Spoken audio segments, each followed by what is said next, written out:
Hi, hello and welcome to my channel Charulita Accounts. இது bill of exchange கான series. இன்னைக்கு நம்ம பார்க்க போறது what is meant by negotiation of the bill. Negotiation and especially bill of exchangeல என்ன அப்படின்னா transfer of the bill. Negotiation அப்படினாலே transferable அப்படின்னு அர்த்தம். So bill வந்து transfer ஆவது தான் நம்ம என்ன சொல்றோம் negotiation of the bill அப்படின்னு சொல்றோம்.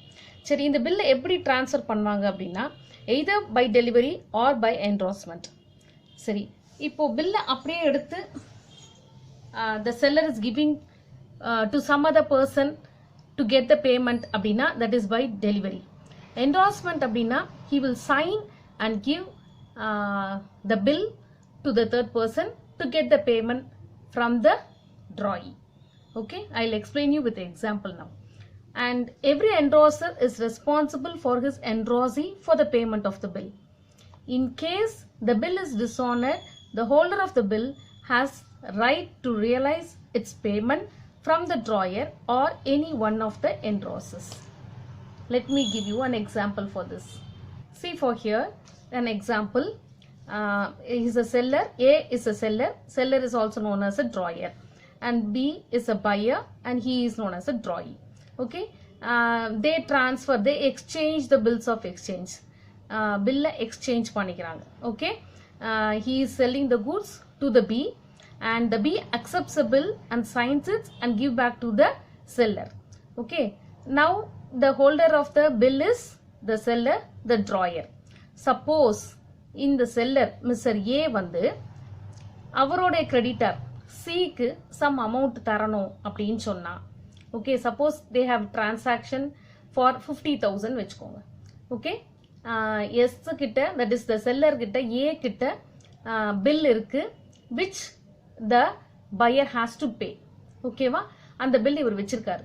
இந்த bill இவர் கொண்டு போய் கொடுத்தார்னா அவரு அந்த amount கொடுத்துருவார்.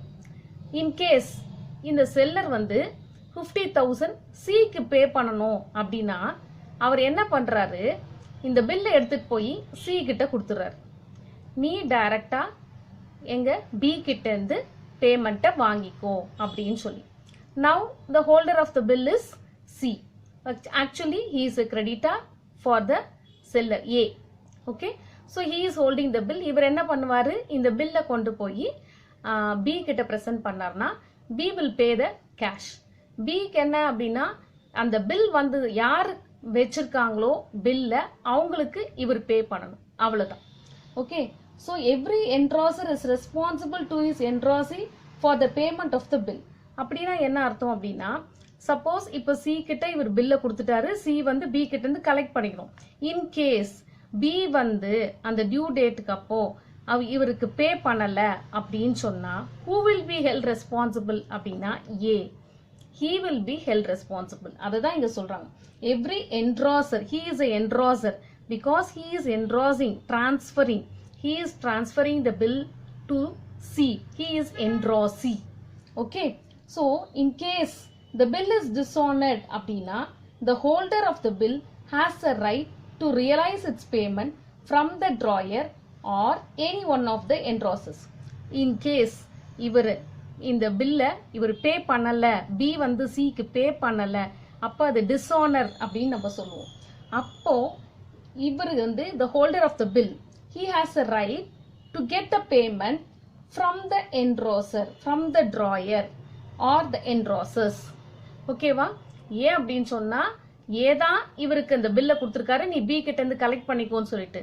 சப்போஸ் B பே பண்ணல C க்கு அப்படின்னா who will be held responsible? The drawer. He will be held responsible. Okay, so the endorser of the bill can get the bill discounted with the bank and receive its payment before the due date. See, the endorsee of the bill can get the bill discounted with the bank and receive its payment before the due date. Suppose in the C, if he wants to get the payment before the due date அப்படின்னு சொன்னா இவர் என்ன பண்ணலாம், bank approach பண்ணலாம். இவர் அந்த பில்ல பேங்க்ல கொடுத்துட்டு அதுக்கான மணியை அவர் வாங்கிக்கலாம். That is what they are telling. See, he can get the bill discounted with the bank and receive its payment before the due date. இவர் கொடுக்கறதுக்கு முன்னாடியே இவருக்கு பணம் வேணும் அப்படின்னு சொன்னா அவர் அந்த பில்லை என்ன பண்ணுவாரு, கொண்டு போய் பேங்க்ல சப்மிட் பண்ணிடுவாரு. சப்மிட் பண்ணிட்டு அந்த 50,000க்கான அமௌண்ட்டு அந்த சர்வீஸ் சார்ஜ் ஏதாவது எடுத்துக்கிட்டு அவங்க ஒரு 49,000 இல்ல 48,000 இவருக்கு கொடுத்துருவாங்க. Okay, before the due date if he wants he can get it discounted with the bank. Okay, அப்புறம் அந்த டியூ டேட் அன்னைக்கு on the due date the bank will collect the payment from the drawee. See here, so இப்போ after the அதாவது அந்த maturity date அப்போ என்ன பண்ணுவாங்க, bank என்ன பண்ணும், பில்லு கையில் வச்சிருக்கு இல்லையா, இவங்க என்ன பண்ணுவாங்க, they will collect it from the drawee. இவர்கிட்ட இருந்து பேங்க் கலெக்ட் பண்ணிப்பாங்க டியூ டேட் அன்னைக்கு. Okay, so in case the bill is dishonored, the bank will realize its payment from any one of the endorsers or the drawer. Suppose due date அப்பவும் இந்த drawee வந்து அந்த பில்லுக்கான அமௌண்ட்டை suppose பே பண்ணல அப்படின்னு சொன்னா bank can collect or realise its payment either from the endorser or from the drawer. Okay, ஏன்னா இவங்க தான் responsible for this amount.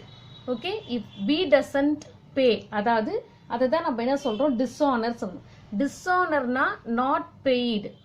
Okay, due date வந்தும் பே பண்ணல அப்படின்னு சொன்னா பேங்க் யார்கிட்ட இருந்து கலெக்ட் பண்ணிக்கலாம், either from the endorser or from the drawer. ஓகே, so this is negotiation of the bill. Bill of exchangeல negotiationங்கிறது transfer of the bill. Okay, so எல்லா என்ட்ராசரும் will be responsible for the endorsee for the payment of the bill. Suppose bill dishonor ஆச்சுனா the holder of the bill வந்து has the right to realize its payment from the drawer or any one of the endorsers. And the endorsee of the bill can get the bill discounted with the bank and receive its payment before the due date. On the due date, the bank will collect the payment from the drawee. In case bill is dishonored, the bank will realize its payment from any one of the endorsers or drawer. So இந்த bill of எக்ஸ்சேஞ்சை பொறுத்த வரைக்கும் இது வந்து ஒரு liquid அசட்டை தான் treat பண்ணுவாங்க.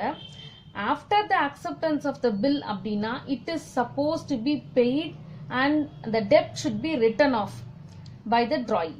இன் case dishonour ஆச்சு பை த drawee அப்படின்னா த drawee will again be debited and he will be made a debtor again. திரும்பவும் அவரை நம்ம என்ன பண்ணுவோம், டெட்டாரா தான் நம்ம ட்ரீட் பண்ணுவோம்.